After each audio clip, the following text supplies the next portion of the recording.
దేవుని బిడ్డలారా, ఈ దినము కీర్తనలు 37:4-5 వచనాన్ని ధ్యానిద్దాం. యెహోవాను బట్టి సంతోషించుము, ఆయన నీ హృదయవాంఛలను తీర్చును.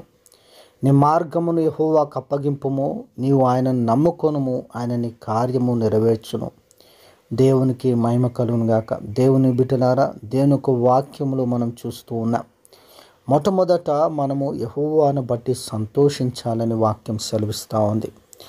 దేవుని బట్టి మనం సంతోషించవలెను.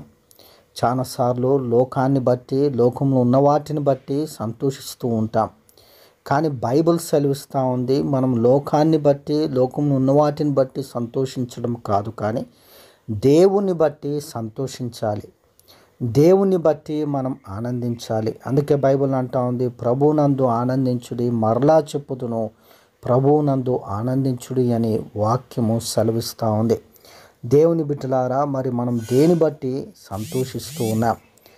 ఈ దినాల్లో మనం చూసినట్లయితే లోకాన్ని బట్టి ఎక్కువగా సంతోషిస్తున్నట్లుగా ఉన్నది.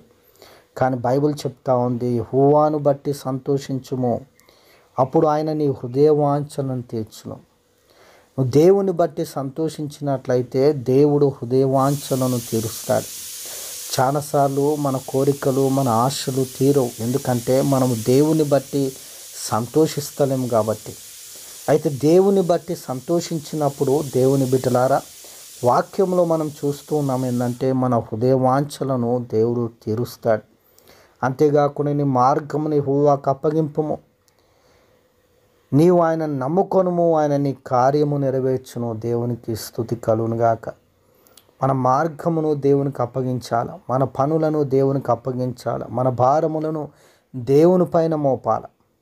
అప్పుడు ఆయనను నమ్ముకున్నప్పుడు, మన భారం ఆయన పైన మోపి ఆయన యందు విశ్వాసం ఉంచినప్పుడు ఆయన మన కార్యము నెరవేర్చును అని వాక్యం సెలవిస్తూ ఉంది. దేవుని బిడ్డలారా, మన కార్యములు నెరవేర్చబడుటకు మనము ఆయనకు అప్పగించి ఆయన నమ్ముకున్నప్పుడు ఆ కార్యము నెరవేరుతుంది. అటు కృప దేవుడు మనకు అనుగ్రహించునుగాక. ఆమేన్.